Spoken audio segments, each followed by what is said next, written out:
আসসালামু আলাইকুম। বাংলাদেশ বেতার গোপালগঞ্জ। খবর পড়ছি শাম্মী নুপুর। শরীয়তপুরের জাজিরায় পদ্মা নদীর রক্ষাবাঁধের ভাঙন কবলিত এলাকায় পরিদর্শন করেছেন জেলা প্রশাসক ওয়াহিদ হোসেন ও জাজিরা উপজেলা নির্বাহী কর্মকর্তা কাবেরী রায়।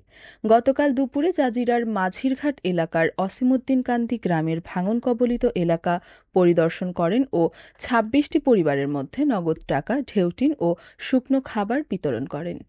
এ সময় জেলা প্রশাসক জানান, জেলা প্রশাসন সর্বদা ভাঙন কবলিত তীরবর্তী মানুষের পাশে আছে।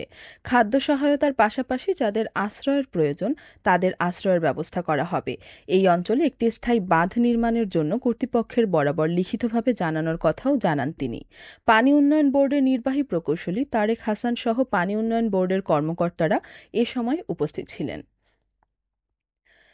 জন্ম ও মৃত্যু নিবন্ধন কার্যক্রমে অগ্রগতি বিষয়ে ইউনিয়ন পরিষদ প্রশাসনিক কর্মকর্তাদের এক মতবিনিময় সভা গতকাল নড়াইল জেলা প্রশাসকের সম্মেলন কক্ষে অনুষ্ঠিত হয়। সভায় জন্ম ও মৃত্যু নিবন্ধন কার্যক্রমের অগ্রগতি বিষয়ে বিস্তারিত আলোচনা করা হয় এবং প্রতিটি ইউনিয়নে এ বিষয়ে সাধারণ জনগণের মধ্যে জনসচেতনতা বাড়াতে প্রচার প্রচারণা চালানোর জন্য সংশ্লিষ্টদের প্রতি আহ্বান জানানো হয়। জেলা প্রশাসক শারমিন আক্তার জাহানের সভাপতিত্বে civil surgeon doctor Abdur Rashid, স্থানীয় সরকার বিভাগ, নড়াইলের উপপরিচালক ও নড়াইল পৌরসভার প্রশাসক জুলিয়া সুকাইনা ও ইউনিয়ন পরিষদের প্রশাসনিক কর্মকর্তাগণ সহ সংশ্লিষ্ট বিভাগের কর্মকর্তাগণ এ সময় উপস্থিত ছিলেন। পরিকল্পিত বনায়ন করি, সবুজ বাংলাদেশ গড়ি, এই স্লোগানে মাদারীপুরে শুরু হয়েছে ৭ দিনব্যাপী বৃক্ষরোপণ অভিযান ও বৃক্ষমেলা। গতকাল দুপুরে শহরের শকুনি লেকের স্বাধীনতা অঙ্গনে ফিতা কেটে এই মেলার উদ্বোধন করেন জেলা প্রশাসক মোসাম্মদ ইয়াসমিন আক্তার। পরে মেলা প্রাঙ্গণ থেকে একটি র্যালি বের হয়ে বেশ কয়েকটি সড়ক প্রদক্ষিণ করে একই স্থানে এসে শেষ হয় এবং সেখানে সংক্ষিপ্ত একটি আলোচনা সভা অনুষ্ঠিত হয়। এ সময় উপস্থিত সকলের মাঝে বন বিভাগের পক্ষ থেকে একটি করে গাছের চারা উপহার দেওয়া হয়। প্রতিদিন সকাল ৯টা থেকে রাত ৯টা পর্যন্ত চলবে মেলা। বন বিভাগ ও জেলা প্রশাসনের যৌথ উদ্যোগে শুরু হওয়া এই মেলা শেষ হবে আগামী ১৪ জুলাই। নড়াইল সদরের তুলারামপুর বাজারে গতকাল জাতীয় ভোক্তা অধিকার সংরক্ষণ অধিদপ্তরের অভিযান পরিচালিত হয়। এ সময় মেয়াদোত্তীর্ণ ঔষধ ও অনুমোদনহীন পণ্য বিক্রির দায়ে দুটি প্রতিষ্ঠানকে ৭,০০০ টাকা জরিমানা করা হয়। জাতীয় ভোক্তা অধিকার সংরক্ষণ অধিদপ্তর নড়াইল সূত্রে জানা যায়, অভিযানে তুলারামপুর বাজারের বাবলু ড্রাগ হাউসে মেয়াদোত্তীর্ণ ঔষধ রাখা ও মোড়কে মূল্য কলম দিয়ে ঘষা মুছে পরিবর্তনের অভিযোগে প্রতিষ্ঠানটিকে ৫,০০০ টাকা এবং কণিকা মিষ্টান্ন ভাণ্ডারকে বিএসটিআই অনুমোদন ছাড়া পণ্য বিক্রির অভিযোগে ২,০০০ টাকা জরিমানা করা হয়। জেলা জাতীয় ভোক্তা অধিকার সংরক্ষণ অধিদপ্তরের সহকারী পরিচালক শামীম হাসান এ অভিযান পরিচালনা করেন। নানা আয়োজনের মধ্য দিয়ে গোপালগঞ্জ বিজ্ঞান ও প্রযুক্তি বিশ্ববিদ্যালয়ের ২৪তম প্রতিষ্ঠাবার্ষিকী পালিত হয়েছে।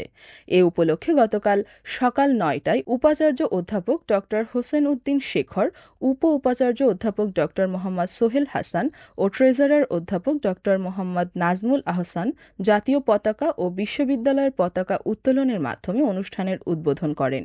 প্রতিষ্ঠাবার্ষিকী উপলক্ষে পতাকা উত্তোলনের পর প্রশাসনিক ভবনের সামনে থেকে আনন্দ র্যালি বের হয়ে ক্যাম্পাসের গুরুত্বপূর্ণ সড়ক প্রদক্ষিণ করে। র্যালি শেষে আনন্দমুখর পরিবেশে প্রশাসনিক ভবন চত্বরে কেক কাটা হয়। বেলা 10:30টায় একাডেমিক ভবনের ৫০১ নং কক্ষে আলোচনা সভার আয়োজন করা হয়।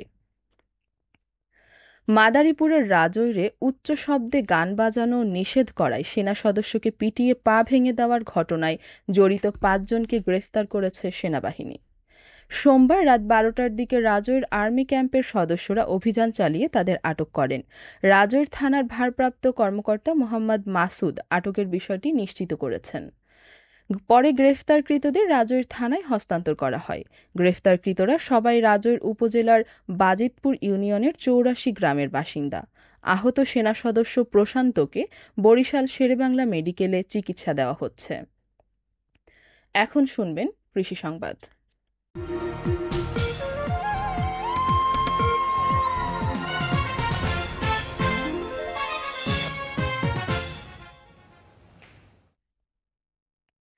গোপালগঞ্জে খরিফ এক মৌসুমের বোনা তিল মাঠ থেকে কাটা শুরু করেছেন কৃষকেরা।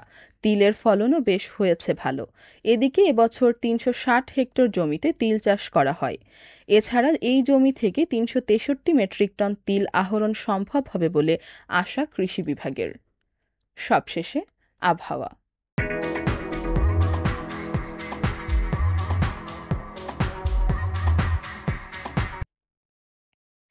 আজ বেলা ১টা পর্যন্ত দেশের অভ্যন্তরীণ নদীবন্দর সমূহের জন্য আবহাওয়ার পূর্বাভাসে বলা হয়েছে, খুলনা, বরিশাল, পটুয়াখালী, নোয়াখালী, কুমিল্লা ও কক্সবাজার অঞ্চলসমূহের ওপর দিয়ে দক্ষিণ অথবা দক্ষিণ পূর্ব দিক থেকে ঘন্টায় ৪৫ থেকে ৬০ কিলোমিটার বেগে অস্থায়ীভাবে দমকা অথবা ঝোড়ো হাওয়া সহ বৃষ্টি অথবা বজ্রবৃষ্টি হতে পারে।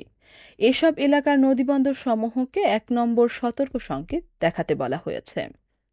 খবর শেষ হলো। আমাদের পরবর্তী খবর প্রচারিত হবে সকাল ১০টা ৩০ মিনিটে বাংলায়।